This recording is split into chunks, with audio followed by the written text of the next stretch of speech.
Hello friends, welcome to SB teaching tuber. कैसे हैं आप सभी? उम्मीद है आप सभी अच्छे होंगे और आपकी तैयारी भी चल रही होगी। यूपी टेट का एग्जाम आपका जुलाई में है, जैसा कि आपको पता है। उसकी तैयारी हम करते हैं, सारे पीवाईक्यूज इस चैनल पे कराए जाते हैं, जो कि ऑफिशियल पेपर का सोल्यूशन ऑफिशियल आंसर के साथ आपको समझाया जाता है। ठीक है, साथ में पेपर का पीडीएफ भी आपको हमारे टेलीग्राम चैनल पे मिल जाता है। ठीक है, टेलीग्राम अगर आप जुड़ना चाहते हो तो लिंक आपको नीचे डिस्क्रिप्शन में मिल जाएगा। ठीक, ये आपका 23 फरवरी 2014 का क्वेश्चन पेपर है और ये पेपर 2 है। ठीक है, पेपर 1 का हमने सारे पीवाईक्यूज लगभग करा रखे हैं 2022 के और 21 में जितनी परीक्षाएं पीछे हुई थी, वो सारा पेपर 1 का हमने प्लेलिस्ट अलग से बना रखी है। चैनल पे जरूर विजिट करिएगा। जैसा कि आपको पता है कि पेपर 1 और 2 का सिलेबस बिल्कुल भी चेंज नहीं है, क्योंकि जैसे जो भी आप पेपर 1 में पढ़ते हो, जैसे स्किनर पढ़ रहे हो, पावलोव पढ़ रहे हो, थॉर्नडाइक पढ़ रहे हो, स्किनर पढ़ रहे हो, है ना, और सारी परिभाषाएं पढ़ रहे हो, सेम वही सिलेबस आपका पेपर 2 में है। ठीक है, सीडीपी हो गई, आपकी हिंदी हो गई, ये सिलेबस पेपर 1 और 2 का सेम होता है। ठीक है, चेंज नहीं है। ठीक है, क्योंकि जो नियम आपने उसमें पढ़ा है वही नियम सेम इसमें, नियम तो नहीं चेंज हो जाएगा ना पेपर 2 में आते आते। ठीक है, तो पीवाईक्यूज आपको जरूर लगा के जाने हैं। ठीक है, कोई भी एग्जाम दे रहे हो तो पीवाईक्यूज से क्वेश्चन आपके डायरेक्ट भी रिपीट होते हैं। ठीक है, चलिए, जैसा कि फिक्स है, यूपी टेट में अगर हमारे साथ आप सेट सॉल्व कर रहे होंगे तो आपको पता चल रहा होगा कि हर पेपर में जरूर आपका स्किनर से क्वेश्चन पूछा जाना है, थॉर्नडाइक से क्वेश्चन पूछा जाना है, पावलोव से पूछा जाना है ना, कोहलर से भी क्वेश्चन पूछे जाते हैं, डिफिनेशन आपकी पूछी ही जानी है। तो ये सब फिक्स क्वेश्चन है जो कि पूछे ही जाने हैं। ठीक है, तो आपको पढ़ने पड़ेंगे। चलिए, क्वेश्चन को करेंगे हम स्टार्ट। पहला क्वेश्चन आपका है, पहला क्वेश्चन है, निम्नलिखित में से कौन सा कथन सही नहीं है। क्वेश्चन को ध्यान से पढ़िएगा, कौन सा सही नहीं है ये आपसे पूछा हुआ है, नहीं लगा हुआ है। ठीक, चलिए, कह रहा है, पहला ऑप्शन पढ़िएगा, वंशानुक्रम माता पिता से संतान में गुणों का संचरण है। बिल्कुल सही बात है। वंशानुक्रम हेरिडिटी जो होती है वो आपके माता पिता से मिलती है। जैसे कि आपके जैसे माता पिता हैं, है ना, जिसके, किसी को बुरा नहीं मानना, जैसे किसी के माता पिता बहुत गोरे हैं तो उनके लड़के भी गोरे होंगे, है ना। किसी के माता पिता थोड़ा सांवले टाइप में है तो उनके माता पिता वैसे होंगे। उनके माता पिता के बाल काले हैं तो आपके बाल भी काले होंगे। आपकी माँ की आंखें भूली हैं तो आपकी भूरी होंगी। तो ये सब चीज़ें क्या होती हैं, ये जो आपको अपने हेरिडिटी से मिल जाते हैं, जो आपके माता पिता से जीन से जो मिल जाते हैं वही आपकी हेरिडिटी होती है। और इन्वायरमेंट क्या होता है, विकास आपका क्या होता है, जो आप, जैसे कि आप अभी पढ़ रहे हो तो ये आपका इन्वायरमेंट से मिल रहा है ना। जो कुछ भी आप पर्यावरण से अपने सीखते हो, कैसे आपको बैठना है, चलना है, दौड़ना है, ये सारी चीज़ें, जैसे कैसे किसके साथ बिहेव करना है ना, जो कुछ अभी आप अभी सीख रहे हो, सीडीपी आप पढ़ रहे हो, तो ये सब आपका इन्वायरमेंट से है। लेकिन जो चीज़ें आपको अपने माता पिता से मिल जाती हैं वही आपका वंशानुक्रम होता है। तो वही कह रहा है ऑप्शन में, वंशानुक्रम माता पिता से संतान में गुणों का संचरण है। बिल्कुल सही बात है ना। जैसे कि आपके माता पिता होंगे वैसे ही लगभग आप होते हैं। ठीक है, जो आपको मिलता है, आपको ये नहीं करें कि उनका दिमाग पूरा बिल्कुल आपको ही मिल जाएगा, दिमाग की बात ये नहीं हो रही है। यहाँ हो रही है वो कि जैसे आपके माता पिता हैं वैसे ही आप होते हो, जैसे वो दिखते हैं लगभग आप वैसे सेम दिखते हो। उनके बाल काले हैं तो आपके बाल भी काले होंगे, ऐसा कुछ होता है ना। उनकी आंखें भूली है तो आपकी भूली, उनकी काली है तो आपकी काली, ये सारा। ठीक है, तो ये आपका हेरिडिटी होता है। दूसरे में कह रहा है, विकास से कह रहा है, देखिए, विकास प्राणी और उसके पर्यावरण की अंतःक्रिया का परिणाम है। बिल्कुल सही बात है। हेरिडिटी जो होती है वो प्राणी, मतलब विकास जो है, विकास और हेरिडिटी दोनों का मल्टीपल होता है ना, तो अंतःक्रिया का परिणाम होता है। ठीक है, ये तो बिल्कुल सही बात है। बी भी आपका करेक्ट हो जाएगा। सी में कह रहा है, लेकिन क्वेश्चन में नहीं लगा हुआ तो जो गलत होगा वही सही होगा। ठीक, सी में कह रहा है, वंशानुक्रम व्यक्ति की जन्मजात विशेषताओं का शोधन है। देखिए, वंशानुक्रम शोधन नहीं होता, विकास शोधन होता है। विकास में आप शोधन कर सकते हो, है ना। इन्वायरमेंट अगर आपको अच्छा मिल जाए तो आप बेहतर सीख सकते हो, है ना। अगर आप जिसके साथ रहते हो, चोर के साथ रहना है दिन रात, तो चोर ही बनोगे ना। अगर अच्छे बच्चों के साथ रहे हो तो अच्छा ही बनोगे, है ना। तो इन्वायरमेंट का फर्क पड़ता है। तो लेकिन जो हेरिडिटी होती है वो शोधन नहीं है, वो तो पूर्ण आपका योग होता है। ठीक है, वो शोधन नहीं होता, वंशानुक्रम शोधन नहीं होता, विकास शोधन होता है। तो ये तो बात गलत है। तो जो गलत है वही सही होगा, क्योंकि क्वेश्चन में नहीं लगा रखा है कि कौन सा सही नहीं है। तो सी आपका करेक्ट हो जाएगा, बाकी ये सारे आपके गलत हो जाएंगे। डी पढ़िएगा। डी में कह रहा है, माता पिता की शारीरिक और मानसिक विशेषताओं का संतानों में संचरित होना वंशानुक्रम है। बिल्कुल सही बात है। माता पिता की जो शारीरिक और मानसिक विशेषताओं का संतानों में संचरित होना वंशानुक्रम है। यही हमने आपको बताया कि जो आपके माता पिता के शारीरिक, मतलब जैसे आपके माता पिता बहुत लंबे हैं तो लड़के भी देखिए किसी किसी के बहुत लंबे हो जाते हैं, किसी के बहुत छोटे होते हैं ना। तो ये जो शारीरिक और मानसिक विशेषता होती है, होता नहीं है कि आपके अगर माता पिता बहुत तेज है, उनका जो मानसिक विकास है वो बहुत तेज है तो उनके बच्चे भी तेज होते हैं ना, लगभग। तो ये बात है।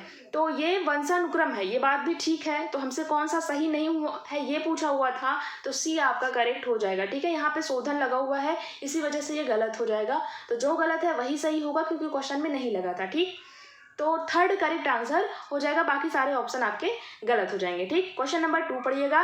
2 में कहा जा रहा है कि साहचर्य के नियम है। साहचर्य के कौन से नियम है बताना है आपको। समानता का नियम, समीपता का नियम, वैषम्य का नियम, उपर्युक्त सभी। तो उपर्युक्त सभी डी इसका करेक्ट आंसर हो जाएगा। ठीक, साहचर्य का नियम किसने दिया हुआ था आप कमेंट बॉक्स में जरूर बताइएगा। ठीक, देखते हैं आप लोग पढ़ते हैं कि नहीं, सारा कुछ हम ही बता देते हैं, ये आपकी बारी है। चलिए क्वेश्चन नंबर 3 पढ़िएगा। देखिए प्योर क्वेश्चन, ये जो है रिपीटेड क्वेश्चन है और ये डिफिनेशन भी बहुत बार पूछी जाती है आपकी। गेट्स के अनुसार अनुभव द्वारा व्यवहार में परिवर्तन ही क्या कहलाता है आपको बताना है। देखिए बहुत से लोग अगर रटे होंगे तो उनको इस ऑप्शन में अधिगम नहीं दिख रहा होगा, क्योंकि इसको अनुभव द्वारा व्यवहार में परिवर्तन ही क्या कहलाता है आपका, अधिगम कहलाता है। लेकिन अधिगम को और एक चीज कहते हैं, क्या कहते हैं अधिगम को एक चीज और क्या कहते हैं। जैसे कि आज आप सीख रहे हो, जैसे आप यूपी टेट की सीटीपी आज पढ़ रहे हो, तो देखिए आपको ये अनुभव हुआ जब आप सुपर टेट का एग्जाम दोगे तो सीटीपी उसमें हेल्प करेगी। जैसे आप आज साइकिल चलाना जानते हो, कल मोटरसाइकिल चलाना चाहोगे तो थोड़ा सा तो हेल्प करेगा, कम से कम उसको बैलेंस करना तो आ जाएगा ना। ये तो सही है कि साइकिल में गियर वगैरह नहीं है आपका, लेकिन जो है उसको बैलेंस करना आपको आ जाएगा। तो कुछ तो हेल्प, व्यवहार में आपके परिवर्तन होता है ना, तो वो क्या कहलाता है, वो आपका सीखना कहलाता है। सीखना क्या कहलाता है, अधिगम। अधिगम को ही सीखना कहते हैं। ठीक है, दोनों सेम ही नाम है, तो कंफ्यूज नहीं होना। यहाँ पे अधिगम लिखा होता तो अधिगम भी करेक्ट आंसर हो जाता, लेकिन यहाँ सीखना लिखा हुआ है तो सीखना करेक्ट आंसर हो जाएगा। ठीक है, लर्निंग, तो गेट्स के अनुसार अनुभव द्वारा व्यवहार में जो आपका परिवर्तन होता है वो आपका सीखना कहलाता है। ठीक है, क्वेश्चन नंबर 4 पढ़िएगा। 4 में कहा जा रहा है अपने आप को प्रेम करने की प्रवृत्ति को क्या कहते हैं, ये आपको बताना है। देखिए आत्म केंद्रित प्रवृत्ति, अहंकारी प्रवृत्ति, या नार्सिसिज्म की प्रवृत्ति, या हिप्नोटिज्म की प्रवृत्ति बतानी है आपको। बताइए अपने आप को प्रेम करने की प्रवृत्ति। देखो बहुत सारे लोग इसको फर्स्ट करेक्ट आंसर लगाएंगे, बट फर्स्ट नहीं होगा, इसका आंसर सी करेक्ट आंसर होगा। ठीक है, ये नया क्वेश्चन है, सी इसका करेक्ट आंसर होगा। इसके पहले ये वाला क्वेश्चन नहीं पूछा हुआ था, इसलिए कह रहे हैं नया क्वेश्चन है। ठीक है, बाकी और तो सारे आपके रिलेट कर रहे हैं पीछे प्रीवियस पेपर से। तो सी इसका करेक्ट आंसर हो जाएगा। अपने आप को प्रेम करने की प्रवृत्ति को क्या कहते हैं, नार्सिसिज्म की प्रवृत्ति कहते हैं। ठीक है,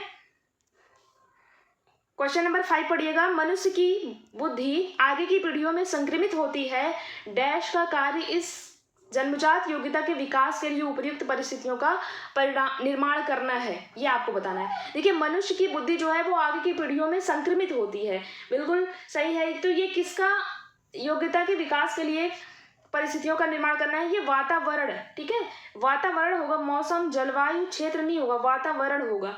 ठीक है, विकास जो होता है आपका वो क्या होता है, हेरिडिटी और एनवायरनमेंट दोनों का होता है। ठीक है, तो ये इसका सी करेक्ट आंसर हो जाएगा। ठीक है, ये अगर आप सीटेट आप पढ़े होंगे तब आपने तुरंत आंसर कर लिया होगा, क्योंकि इससे सीटेट में भी क्वेश्चन बहुत पूछे जाते हैं विकास से।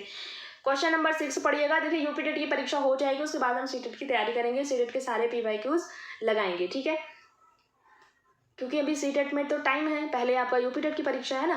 क्वेश्चन नंबर 6 पढ़िएगा। पूरी आवृत्ति वितरण के प्रतिनिधित्व करने वाले मन को कहा जाता है, मान को लिखा है, करने वाले मान को क्या कहा जाता है आपको बताना है। सही बात है, पूरे आवृत्ति वितरण की देखिए आवृत्ति वितरण के प्रतिनिधित्व करने वाले मान को क्या कहा जाता है, केंद्रीयवर्ती प्रमाप का मान कहा जाता है, जिसमें आपका माध्य आता है, माध्यिका आती है, बहुलक आता है, ये सारे आपके आ जाते हैं। ठीक है, बहुलक ये सारे आपके आ जाते हैं बी में, केंद्रीय प्रवृत्ति माप में। ठीक है, माध्य ये सारा आ जाता है। तो आवृत्ति वितरण के लिए केंद्रीय प्रवृत्ति प्रमाप का मान जो है ये इसका प्रतिनिधित्व करता है, बी करेक्ट आंसर हो जाएगा, बाकी ये सारे आपके गलत हो जाएंगे। ठीक है, क्वेश्चन नंबर 7 पढ़िएगा। 7 में कहा जा रहा है कि निम्नांकित में से कौन सी विशेषता आंतरिक रूप से अभिप्रेरित बच्चों के लिए सही नहीं है। आपको ये विशेषता बतानी है जो आंतरिक रूप से बच्चे अभिप्रेरित होते हैं उनके लिए कौन सा सही नहीं है, वो आपको बताना है। कि जैसे आपको यूपी टेट की परीक्षा पास करनी है, केवल आप मेरे कहने से नहीं, आप इंटरनली मोटिवेटेड हो कि आपको यूपी टेट की परीक्षा पास करनी है, नहीं पास करोगे तो आप सुपर टेट के एग्जाम में नहीं बैठ पाओगे, है ना। ये तो आपको पता है, आप खुद से इंटरनली मोटिवेटेड हो, किसी रिवार्ड के लिए नहीं कि आप पढ़ रहे हो कि आप यूपी टेट की परीक्षा पास कर दो आपको एक मोटरसाइकिल मिलेगी, ये सब मिलेगा, ये नहीं, ये वाह हो जाएगा आपका। लेकिन जब आप खुद से इंटरनली मोटिवेटेड हो तो वही कह रहा है कि अभिप्रेरित बच्चों के लिए कौन सा सही नहीं है वो बताना है। तो वे चुनौतीपूर्ण कार्य पसंद करते हैं, बिल्कुल सही बात है। जो इंटरनली मोटिवेटेड होंगे वे चुनौतीपूर्ण कार्य को पसंद करेंगे, है ना। और बी में कहा जा रहा है, बी में कह रहा है आपसे वे सफल हमेशा सफल होते हैं। ये बात सही नहीं है, ये बात सही नहीं है कि जो इंटरनली मोटिवेटेड होगा वो हमेशा ही सफल होगा। मतलब आप इंटरनली मोटिवेटेड हो तो आप मतलब पढ़ो नहीं, आप हमेशा ही सफल हो जाओगे यूपी टेट की परीक्षा में, ये बात तो सही नहीं है ना। तो ये आपका गलत है। ठीक, तो कौन से आपसे क्वेश्चन में पूछा हुआ था कौन सा सही नहीं है, तो बी ही आपका सही नहीं है। ठीक है, बी करेक्ट आंसर हो जाएगा। सी में कहा जा रहा है वे कार्य के समय आनंद अनुभव करते हैं। बिल्कुल, जो इंटरनली मोटिवेटेड होगा वो समझेगा, क्वेश्चन को पढ़ेगा तो वो आनंद अनुभव करेगा, ये तो ठीक बात है। वे कठिन कार्यों में उच्च स्तर की ऊर्जा प्रदर्शित करते हैं। बिल्कुल, ये भी ठीक बात है कि आपको सारे PYQs लगा के जाने हैं, आपको डरना नहीं है कि ज़्यादा PYQs नहीं है, 10 सेट हैं। तो ये सारा कठिन कार्य जो कुछ भी है उच्च स्तर की ऊर्जा ये प्रदर्शित करते हैं, ये बात तो ठीक है। ठीक है, जो इंटरनली मोटिवेटेड होगा वो, लेकिन आपसे नहीं पूछा हुआ था तो जो निगेटिव है वही करेक्ट आंसर हो जाएगा। तो बी आपका करेक्ट आंसर हो जाएगा। क्वेश्चन नंबर 8 पढ़िएगा। बालक एक ऐसी पुस्तक है जिसका शिक्षक को अधोपतन अध्ययन करना चाहिए। ये बताना है आपको, उपयुक्त कथन किसके द्वारा दिया गया है आपको ये बताना है। ये तो डिफिनेशन है, प्योर बतानी है आपको। तो ये किसके द्वारा दिया गया है, ये रूसो के द्वारा दिया गया है। ठीक है, रूसो के द्वारा ये दिया गया है। बालक एक ऐसी पुस्तक है जिसका अध्ययन करना शिक्षक को अधोपरांत अध्ययन करना चाहिए। ठीक है, तो सी करेक्ट आंसर हो जाएगा। क्वेश्चन नंबर 9 पढ़िएगा। 9 में कहा जा रहा है बाल मनोविज्ञान के अनुसार शिक्षा के क्षेत्र में मुख्य स्थान है। तो बाल मनोविज्ञान में बिल्कुल क्वेश्चन में ही हमको आंसर मिल जा रहा है ना, बाल मीन्स बालक। तो बाल मनोविज्ञान में बालक का जो है वो शिक्षा के क्षेत्र में मुख्य स्थान है, ना कि अध्यापक का, प्रशासन का या अभिभावक का। ये सारे आपके गलत हो जाएंगे। ठीक है, पहला ऑप्शन आपका करेक्ट हो जाएगा। क्वेश्चन नंबर 10 पढ़िएगा। 10 में कहा जा रहा है कि सामान्य से विशेष की तर्क की प्रक्रिया निम्नलिखित में से कौन सी पद्धति में है, आपको बतानी है। तो बताइएगा, ये भी बिल्कुल आसान है। देखिए, यहाँ आपसे डायरेक्ट नहीं पूछा, अगर आपसे पूछ लेता नियम से उदाहरण या उदाहरण से नियम, तब आप तो रट के जाते हो बता दोगे कि आगमनात्मक है या निगमनात्मक है। लेकिन यहाँ पे देखिए, थोड़ा आपको अगर समझ होगी तब आप आंसर कर पाओगे। सामान्य से विशेष मतलब सामान्य में क्या होता है, नियम आपका सामान्य होता है। ठीक है, और जो विशेष मतलब आपके बारे में बात कर रहे हैं, जैसे आपका नाम सीमा है तो आप किसी विशेष के बारे में बात कर रहे हो ना, तो ये आप क्या हो जाओगे, उदाहरण हो जाओगे। ठीक है, लेकिन जो सामान्य मतलब जैसे हम लड़की बोल रहे हैं तो लड़की मतलब सारी लड़कियां उसमें आ जाएंगी, लड़की बोलेंगे सामान्य हो जाएगा। लेकिन आप किसी का नाम लेके आप बता रहे हो तो वो आपका उदाहरण में चला जाएगा। तो सामान्य आपका नियम होता है। ठीक है, और जो विशेष होता है वो उदाहरण। तो मतलब नियम से उदाहरण की ओर क्या होता है, निगमनात्मक होता है। तो बी इसका करेक्ट आंसर हो जाएगा, ना फॉर नियम ना फॉर निगमनात्मक। ठीक है, तो ऐसे आप याद कर सकते हो, जो नियम से उदाहरण होगा वो निगमनात्मक होगा और जो उदाहरण से नियम होता है वो आपका आगमनात्मक होता है। ठीक है, तो यहाँ आपका बी करेक्ट आंसर हो जाएगा। अगर वीडियो पसंद आ रही है तो प्लीज़ लाइक ज़रूर कर दिया करें, कंजूसी ना किया करें। टीचर्स आपके लिए इतनी मेहनत करता है तो आप इतना भी नहीं कर सकते क्या। ठीक है, आपके सपोर्ट की बहुत ज़रूरत है। इस चैनल को प्लीज़ ज़रूर शेयर ज़रूर किया करें ताकि हमारा परिवार बड़ा हो सके। ठीक है, हमें भी मोटिवेशन मिले ताकि पढ़ाने में हम और मेहनत करेंगे, है ना। आप लोग एक लाइक तक नहीं कर सकते हो, बताओ कितने दुख की बात है। चलिए क्वेश्चन नंबर 11 पढ़िएगा। 11 में कहा जा रहा है कि बाल्यावस्था की प्रमुख मनोवैज्ञानिक विशेषता क्या है, आपको बताना है। बाल्यावस्था, ठीक है, बाल्यावस्था अवस्था बताइएगा, टाइम पीरियड इसका बताइएगा कितना होता है। बाल्यावस्था की प्रमुख मनोवैज्ञानिक विशेषता क्या है बताना है। देखिए, जब बच्चा बाल्यावस्था में होती है तो देखिए वो ग्रुप बनाने लगता है, समूह में ज़्यादा रहता है, 6 से 12 वर्ष में, है ना। बच्चा समूह में ज़्यादा रहता है तो वो उसके अंदर क्या आता है, सामूहिकता की भावना आ जाती है। ठीक है, अनुकरण ये तो आपका पहली अवस्था में आता है, शैशव अवस्था में आ जाता है। धार्मिकता नहीं आएगी, पर निर्भरता नहीं आएगी, सामूहिकता की भावना आएगी बाल्यावस्था में। बी करेक्ट आंसर हो जाएगा। ठीक है, क्वेश्चन नंबर 12 पढ़िएगा। किशोरावस्था से भी देखिए क्वेश्चन पूछा गया, किशोरावस्था में संवेगों की तीव्रता किस प्रकार प्रकट होती है, आपको बताने हैं, ऑप्शन दिया गया है। किशोरावस्था में देखिए बच्चा जो है जब 18 साल का हो जाता है, किशोरावस्था में 18 साल तक की एज होती है, तो तब बच्चा देखिए वो सोचता है कि जो कुछ आता सब हमको ही आता है और किसी को नहीं आता, है ना। देखिए, प्रतिकूल पारिवारिक संबंध होता है, बिल्कुल जो घर वाले कहेंगे नहीं मैं नहीं करूँगा, मुझे ही सब आता है ना। तो ये भी होता है किशोरावस्था में। ठीक है, तो ये भी है। व्यवसाय की समस्या होती है, बिल्कुल हमें क्या करना है, कैसे कुछ क्या करना है, सब कुछ ये सारी जो है इसकी तीव्रता भी होती है। तो ये भी है, व्यवसाय की भी समस्या होती है। नई परिस्थितियों के साथ समायोजन करना होता है उसको। ठीक है, किशोरावस्था में नई नई परिस्थितियाँ आती हैं, उसके उसके अकॉर्डिंग उसको उसमें समायोजन करना होता है। तो ये भी आपका आ जाएगा, तो डी ही करेक्ट आंसर हो जाएगा, उपयुक्त सभी। ठीक है, डी करेक्ट आंसर हो जाएगा। क्वेश्चन नंबर 13 पढ़िएगा, 140 से अधिक बुद्धि IQ वाले बच्चों को किस श्रेणी में रखेंगे आप बताइएगा। तो 140 से अधिक जा रहा है तो मतलब ये तो प्रतिभाशाली ही हो जाएगा, मंद तो होने से रहा आपका, मूर्ख तो बिल्कुल नहीं होगा, सामान्य आपका 90 से 110 होता है। ठीक है, तो बचा क्या, डी ही बचा, तो डी आपका करेक्ट आंसर हो जाएगा, प्रतिभाशाली। ठीक है, 140 से अधिक बुद्धि लब्धि IQ वाले बच्चे को हम किस श्रेणी में रखेंगे, प्रतिभाशाली में रखेंगे, डी करेक्ट आंसर हो जाएगा। क्वेश्चन नंबर 14 पढ़िएगा, 14 में कहा जा रहा है सृजनशीलता मौलिक परिणामों को अभिव्यक्त करने की मानसिक क्रिया है, उपयुक्त कथन किसके द्वारा दिया गया है आपको बताना है। तो देखिए मानसिक क्रिया है मतलब का बोलता का जो है वो 2 बार आ रहा है, तो इसलिए हम इस तरह से याद कर सकते हैं, मानसिक क्रिया है तो किसके द्वारा है, ये क्रो एंड क्रो के अनुसार है। ठीक है, इसका फर्स्ट आंसर हो जाएगा करेक्ट। ठीक है, सृजन ये प्योर देखिए डिफिनेशन है, इसको आपको पढ़ना पड़ेगा, समझना पड़ेगा, इसमें क्या ही समझाना। तो ये क्रो के द्वारा दिया गया, क्रो एंड क्रो, तो ये क्रो और क्रो जो है ना ये हस्बैंड और वाइफ थे दोनों ही। ठीक है, तो ये तो आपको बस याद करने के लिए बता दिए हैं, क्रो एंड क्रो। ठीक है, मानसिक क्रिया है मतलब इसका फर्स्ट करेक्ट आंसर हो जाएगा। उम्मीद है आपको समझ आया होगा। क्वेश्चन नंबर 15 पढ़िएगा, ये रिपीटेड क्वेश्चन आपका है, प्रयास और भूल सिद्धांत के प्रतिपादक कौन है, ये पेपर 1 में भी पूछे जाते हैं, 2 में भी पूछे जाते हैं।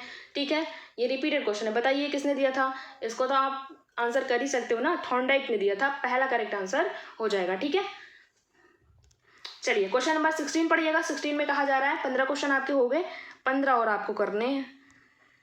सीखने के पठार के निराकरण के लिए क्या नहीं करना चाहिए आपको बताना है। सीखने का पठार क्या होता है, जो आपकी लर्निंग में जब रुकावट बन जाती है, जैसे कि आप मतलब आपका संवेग मतलब आप आज बहुत गुस्से में हो, तब आप आज पढ़ोगे नहीं तो लर्निंग में रुकावट आ जाएगी, है ना। तो वही रुकावट वही उसी को क्या कहते हैं, सीखने का पठार कहते हैं। तो उसके निराकरण के लिए मतलब उसको ठीक करने के लिए आपको क्या नहीं करना चाहिए। तो सीखने वाले को प्रेरित और प्रोत्साहित करना चाहिए, बिल्कुल ये तो करेंगे तभी तो उसको सीखने का पठार ठीक होगा, ये तो करेंगे। लेकिन क्वेश्चन में कह रहा है क्या नहीं करेंगे, तो ये आपका नहीं होगा। ठीक है, बी में कह रहा है कि सीखने की अच्छी विधि का प्रयोग करना चाहिए, जब अच्छी विधि का प्रयोग करेंगे तब तो सीखने का पठार आपका नहीं बनेगा, है ना, सही होगा। लेकिन आपसे नहीं पूछा हुआ तो ये भी नहीं होगा। उसे दंडित करना चाहिए, तो ये आपका गलत है क्योंकि गलत ही पूछा हुआ था, इसलिए सी आपका करेक्ट आंसर हो जाएगा। जब उसे दंडित करेंगे तब ये दंडित तो आपको नहीं करना है। ठीक है, तो ये आपका नहीं, क्योंकि नहीं पूछा हुआ था तो जो निगेटिव पॉइंट है वही आपका करेक्ट आंसर हो जाएगा। डी पढ़िएगा, इनके कारणों का अध्ययन करना चाहिए, बिल्कुल सही बात है। हम कारण को जानेंगे उसके बाद उसका समाधान करेंगे, बच्चों को बताएंगे, है ना, तो वो सीखने के पठार को दूर करेगा, उसका निराकरण करेगा, तो ये भी ठीक है। लेकिन आपसे पूछा था कौन नहीं है, तो सी करेक्ट आंसर हो जाएगा। उम्मीद है आपको समझ में आया होगा। अगर समझ में आया हो तो लाइक करके हमें ज़रूर बताइएगा, कि अगर लाइक करेंगे तो हमें पता चलेगा कि हम जो भी आपको समझाते हैं वो आपको समझ में आता है, बच्चों को पसंद आता है, तो टीचर्स और मेहनत करेगा, है ना। चलिए क्वेश्चन नंबर 17 पढ़िएगा, जिस वक्र रेखा में प्रारंभ में सीखने की गति जो है वो तीव्र होती है और बाद में क्रमशः मंद हो जाती है, उसे क्या कहते हैं आपको बताना है। कॉन्वेक्स कर्व कहते हैं या कॉन्केव कहते हैं। ठीक है, उन्नतोदर वक्र कहते हैं, देखिए नतोदर कहते हैं या मिश्रित वक्र रेखा कहते हैं, वक्र रेखा नहीं होती है। तो जिस वक्र में प्रारंभ में सीखने की गति तीव्र होती है, मतलब जैसे ये आपकी लर्निंग की जो वक्र है ये बन गया है, तो जो प्रारंभ में जो होते हैं वो तेज होती है, लेकिन उसके बाद क्या कहा जा रहा है कि मंद हो जाती है, बाद में मंद हो जाती है। तो ये आपका क्या होता है, ये आपका कॉन्वेक्स होता है। ठीक है, उन्नतोदर होता है, पहला करेक्ट आंसर हो जाएगा। मतलब पहले उन्न कह रहा है ना, ऐसे आप याद कर सकते हो, जैसे उन्नतोदर है मतलब पहले उन्नति होती है, पहले उन्नति हो रही है। इसमें नतोदर होता है, इसमें पहले जो है रुकावट होती है, पहले रुकावट होगी बाद में इंक्रीज होगा, तो ये आपका नतोदर हो जाएगा। लेकिन यहाँ पे पहले कह रहा है, पहले में आपका तीव्र होता है बाद में मंद होता है, तो ये आपका क्या हो जाएगा, उन्नतोदर हो जाएगा, कॉन्वेक्स कर्व हो जाएगा, पहला करेक्ट आंसर हो जाएगा। और ये आपका मिश्रित वक्र रेखा, ये आपका दोनों गलत हो जाएगा। ठीक, समझ आया, पहला करेक्ट आंसर हो जाएगा। क्वेश्चन नंबर 18 पढ़िएगा, व्यक्तिगत भिन्नता का क्या अर्थ है ये आपको बताना है। इंडिविजुअल डिफरेंसेस क्या होते हैं आपको बताने हैं। जैसे कि हम आपको पढ़ा रहे हैं और आप पढ़ रहे हो हमसे, है ना, कोई भी पर्सन है आपके साथ में, जितने भी स्टूडेंट्स पढ़ते हैं सारे का दिमाग हर चीज़ सब इंडिविजुअल डिफरेंसेस हैं, कोई भी एक व्यक्ति दो समान नहीं हो सकता। जैसा कि आप जानते हो कोई भी पर्सन का फिंगरप्रिंट तक की सेम नहीं हो सकती है ना। दुनिया में जितने भी लोग हैं सबकी फिंगरप्रिंट्स जो है वो अलग होती है ना। तो मतलब सब में इंडिविजुअल डिफरेंसेस हैं। तो उसका क्या अर्थ है आपको बताना है। दो व्यक्तियों में शारीरिक भिन्नता होना ये हम नहीं कह सकते। कोई दो व्यक्ति शारीरिक, मानसिक योग्यता और संवेगात्मक दशा में समान एक जैसे नहीं होते। बिल्कुल यही आपका करेक्ट आंसर हो जाएगा। कोई भी दो व्यक्ति हो वो शारीरिक और मानसिक योग्यता और संवेगात्मक दशा में समान और एक जैसे नहीं हो सकते हैं ना। ऐसा नहीं है। देखिए आप बहुत लोग बहुत एकदम मजबूत होते हैं, मतलब कितना भी वो मतलब उनके दिल को लग जाए कोई भी बात, लेकिन वो रोते नहीं है। और कोई होता है कुछ भी बोल दो बस रोने लग जाता है ना। तो इस संवेगात्मक रूप से भी अलग होते हैं। मानसिक योग्यता और शारीरिक योग्यता जैसे हमने आपको बताया कि फिंगरप्रिंट्स भी नहीं सेम हो सकती है कोई भी दो व्यक्ति की। तो ये आपका इंडिविजुअल डिफरेंसेस इसी का अर्थ होता है। तो इसका बी जो है वो करेक्ट आंसर हो जाएगा। सी में कहा जा रहा कोई दो व्यक्ति शारीरिक और मानसिक योग्यता में समान और एक जैसे होते हैं। मतलब फिर आपके बगल वाला पर्सन जो है समान होता है, उसके फ़ोन का जो फिंगरप्रिंट्स है वो आप लगा लीजिए और वो आपका लगा लेगा। इसका मतलब तो यही हुआ ना। तो ये बात तो गलत है, तो ये आपका गलत हो जाएगा। डी आपका उपयुक्त में से कोई नहीं, ये भी गलत हो जाएगा। बी आपका करेक्ट आंसर हो जाएगा। ठीक, क्वेश्चन नंबर 19 पढ़िएगा। 19 में कहा जा रहा है मानसिक स्वास्थ्य विज्ञान का प्रमुख उद्देश्य है। बताना है जो मानसिक स्वास्थ्य होता है वो विज्ञान का प्रमुख उद्देश्य है। बालक के मानसिक स्वास्थ्य की रक्षा करना, बिल्कुल ठीक है। कुसमायोजन का निराकरण करना, ठीक बात है। उपयुक्त दोनों, उपयुक्त में से कोई नहीं, तो उपयुक्त दोनों हो जाएगा। सी करेक्ट आंसर हो जाएगा। ठीक, क्वेश्चन नंबर 20 पढ़िएगा। देखिए माध्यिका से क्वेश्चन आपका सीडीपी में पूछा जाता है, कई सेट में आपका पूछा गया है माध्यिका निकालना। तो एक बार समझ लीजिए बिल्कुल आसान होता है, केवल फॉर्मूला कुछ भी नहीं लगाना है, केवल आपको असेंडिंग डिसेंडिंग में लगाना है, उसके बाद आप आंसर बता दोगे। ठीक है, बिल्कुल ईजी तरीके से आपको बताएंगे। देखिए क्या कहना है इसमें, माध्यिका आपको निकालना है। तो माध्यिका के लिए हम क्या कहते हैं, पहले ये जो भी दिया हुआ है पहले इसको हम असेंडिंग या डिसेंडिंग ऑर्डर में करेंगे। ये आरोही या अवरोही क्रम में इसको हम लगाएंगे। तो चलिए हम बढ़ते क्रम में ही लगा लेते हैं। तो पहले सबसे छोटी संख्या क्या है, 23 है। ठीक है, उसके बाद क्या है, 23 के बाद है 36 है। उसके बाद क्या है, 38 है। उसके बाद क्या है बताइएगा, 40 है। उसके बाद क्या है, 50 है। उसके बाद क्या है, 51 है। ठीक है, कॉमास है यहाँ पे, 51 है। 51 के बाद क्या है, 54 है। ये आपका हमने, देखिए आप किसी भी ऑर्डर में लगा दीजिए, असेंडिंग या डिसेंडिंग ऑर्डर में लगा लीजिए। उसके बाद देखिए कितने नंबर है इसमें, 1 2 3 4 5 6 7 नंबर है। तो मतलब 3 डिजिट आपको इधर से हटाने हैं और 3 डिजिट आपको इधर से हटाने। तो बीच में क्या आएगा, जो बीच में आएगा वही आपकी माध्यिका होगी। बस 40 आपका आंसर हो जाएगा। अब देखिए जो मैथ नहीं लिया है उसको डरना नहीं है, केवल आपको घटते बढ़ते क्रम में लगा सकते हो ना। अरे इतना तो पता है ना कि 23 बड़ा है या 36 बड़ा है, ये तो कर सकते हो ना। तो जो छोटा है पहले उसको लगाते चले जाओ। पहले 23 आएगा, उसके बाद 36 आएगा, उसके बाद 38 आएगा, 40 आएगा, 50 आएगा, 51 आएगा, 54 आएगा। फिर बीच में कौन सा नंबर है, 3 नंबर इधर से हटा दो, 3 नंबर इधर से हटा दो, क्योंकि 7 नंबर था तो 7 में 3 इधर मतलब बीच में एक बचेगा। तो ये आपका 40 आंसर हो जाएगा। ठीक, चलिए सी है इसका करेक्ट आंसर हो जाएगा। सी 40 दिया हुआ है। ठीक है, बात समझ आई, सी करेक्ट आंसर हो जाएगा। चलिए नेक्स्ट पढ़िएगा, क्वेश्चन नंबर 21। रुचि का संबंध किससे आपको बताना है। इंटरेस्ट जो होता है वो संबंध उसका किस योग्यता से है, अवधान से है, उपयुक्त दोनों से है या उपयुक्त में से कोई नहीं। तो ये तो आपका गलत हो जाएगा। देखिए अवधान का मतलब ध्यान से होता है, अटेंशन से होता है। योग्यता मतलब जो एबिलिटी आपके अंदर होती है। तो उपयुक्त दोनों हो जाएगा। सी करेक्ट आंसर हो जाएगा। इंटरेस्ट का संबंध आपको बताना था। क्वेश्चन नंबर 22 पढ़िएगा। सीखे हुए ज्ञान, कौशल या विषय का अन्य परिस्थितियों में उपयोग करने को हम क्या कहते हैं, ये बताना है। जैसे कि सीखे हुए ज्ञान या कौशल का किसी अन्य परिस्थिति में, जैसे कि जो आप किसी चीज़ में सीखते हो और वही सीखने का जब आप किसी और चीज़ में वो ट्रांसफर हो जाते हैं। जैसे आप यूपी टेट में आज सीडीपी पढ़ रहे हो तो यही सीडीपी आप जब आप सुपर टेट में पढ़ोगे तो ये आपकी लर्निंग ट्रांसफर हो जाएगी सुपर टेट की परीक्षा के लिए भी। तो ये क्या कहलाता है, सीखने का क्या कहलाता है, स्थानांतरण कहलाता है, लर्निंग ऑफ ट्रांसफर कहलाता है। बी करेक्ट आंसर हो जाएगा। ठीक है, चलिए क्वेश्चन नंबर 23 पढ़िएगा। देखिए इससे क्वेश्चन पूछे गए हैं, ये रिपीटेड क्वेश्चन है। 23 लर्निंग ऑफ ट्रांसफर, इससे क्वेश्चन पूछे गए हैं, पहली बार नहीं पूछा गया है। ठीक है, पीवाईक्यूज अगर हमारे साथ आप लगाएंगे तो आपको पता चल रहा होगा, हमें बताने की बिल्कुल भी जरूरत नहीं है। ठीक है, कोई भी सबूत देने की जरूरत नहीं है। 23 पढ़िएगा। अनुबंधन की प्रक्रिया में प्रथम सोपान निम्नलिखित में से कौन सा है, आपको बताना। अनुबंधन की प्रक्रिया में प्रथम सोपान क्या है, तो पहला सोपान जो है वो उत्तेजना होता है ना। जब आप पॉलाव का नियम पढ़ते हो तो आपने पढ़ा होगा, पहला जो सोपान होता है वो उत्तेजना होता है। ठीक है, पहला करेक्ट आंसर हो जाएगा, बाकी सारे आपके गलत। ठीक है, क्वेश्चन नंबर 24 पढ़िएगा। 6 क्वेश्चन आपके और बचे हैं। इसमें आपसे कहा जा रहा है स्मृति सीखी हुई वस्तु का सीधा उपयोग है, उपयुक्त कथन किसका है, ये आपको बताना है। तो स्मृति सीखी हुई वस्तु का सीधा उपयोग है, ये वुडवर्थ का कथन है। बी इसका करेक्ट आंसर हो जाएगा। ये आपको थोड़ा पढ़ना पड़ेगा, डिफिनेशन है। ठीक है, बी करेक्ट आंसर होगा। बाकी मैकडूगल, रॉस, ड्रेवर ये नहीं होंगे। क्वेश्चन नंबर 25 पढ़िएगा। 25 में कहा जा रहा है निम्नांकित में से कौन सी दशाएं ध्यान को आकर्षित करने का आंतरिक दशा नहीं है, आपको बताना है। ध्यान को आकर्षित करने के लिए आंतरिक दशा पूछ रहा है। आंतरिक दशा पूछ रहा है तो उद्दीपन की स्थिति आपकी नहीं होगी। ठीक है, पहला ही करेक्ट आंसर हो जाएगा। आवश्यकता, नीड जो है ये तो आंतरिक दशा है ना, किसी चीज को आपको आकर्षित करने के लिए। जैसे आपको यूपीटेट की परीक्षा है, इसको पास करना है तो आपको नीड है ना, ये तो आंतरिक होता है। लेकिन जो उद्दीपन की स्थिति है ये आंतरिक नहीं है, तो पहला ही करेक्ट आंसर हो जाएगा। क्वेश्चन नंबर 26 पढ़िएगा। 26 में कहा जा रहा है संवेग की उत्पत्ति डैश से होती है। तो संवेग के बारे में किसने बताया, मैकडूगल ने बताया। 14 तरीके की मूल वृत्ति, 14 तरीके का संवेग, उसी से रिलेटेड बताया है ना। तो संवेग की उत्पत्ति किससे होती है, मूल प्रवृत्ति से होती है। बी इसका करेक्ट आंसर हो जाएगा। बाकी आदत, शारीरिक विकास, संप्रत्तियों के निर्माण, ये तो बिल्कुल गलत हो जाएगा। तो बी करेक्ट आंसर हो जाएगा। मैकडूगल ने 14 मूल प्रवृत्ति और 14 संवेग बताए हुए हैं। ठीक है, बी करेक्ट आंसर हो जाएगा। क्वेश्चन नंबर 27 पढ़िएगा। इसमें से 10 से 12 क्वेश्चन आपके रिपीटेड हैं। ठीक है, समझ आ रही है आपको ना। तो PYQs का रोल क्या होता है आपको पता होगा। ये रिपीटेड क्वेश्चन है जो कि हर बार पूछे ही जाने हैं। ठीक है,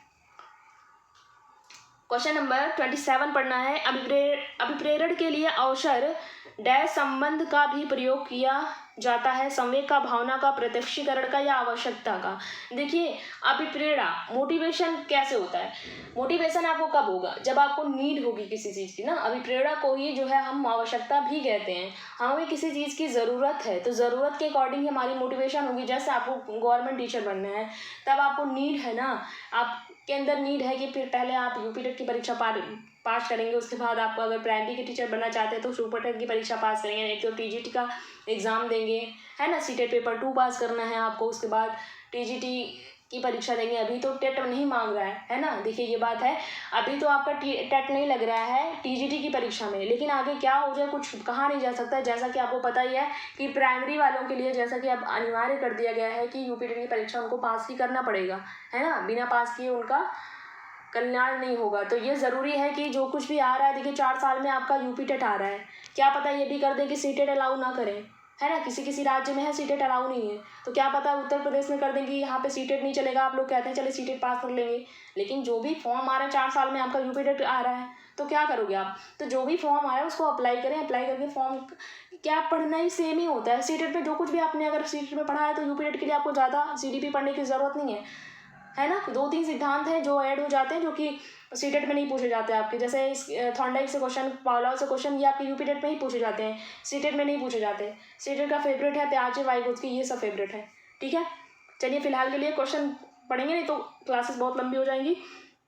तो अभिप्रेरणा जो होती है ये किससे होता है, नीड शब्द का प्रयोग किया जाता है, आवश्यकता। ठीक है, 20 का करेक्ट आंसर हो जाएगा। बाकी सारे आपके गलत हो जाएंगे। क्वेश्चन नंबर 28 पढ़िएगा। 28 में कहा जा रहा है विद्यार्थियों में प्रत्यय विकास या निर्माण के लिए शिक्षक को क्या करना चाहिए कि शिक्षण विधि सरल से जटिल होनी चाहिए। हाँ, सरल से जटिल होनी चाहिए, ठीक बात है। को विद्यार्थियों को व्यापक अनुभव का अवसर प्रदान करना चाहिए। हाँ, ये भी ठीक है, ये भी ठीक है। सी में कहा जा रहा है कि विद्यार्थियों को निर्मित प्रत्यय के अंतरण का अवसर देना चाहिए। चलो ये भी ठीक है। डी में कहा जा रहा है को उपयुक्त सभी क्रियाएं करनी चाहिए। ये भी ठीक है। तो डी में सारा आ जाएगा, तो डी करेक्ट आंसर हो जाएगा। ठीक है, क्वेश्चन नंबर 29 पढ़िएगा। 29 में कहा जा रहा है चिंतन मानसिक क्रिया का ज्ञानात्मक पहलू है। चिंतन की यह परिभाषा किसने दी है, आपको बताना है। बताइएगा, वॉरेन ने, वैलेंटाइन ने, रॉस ने या स्किनर ने।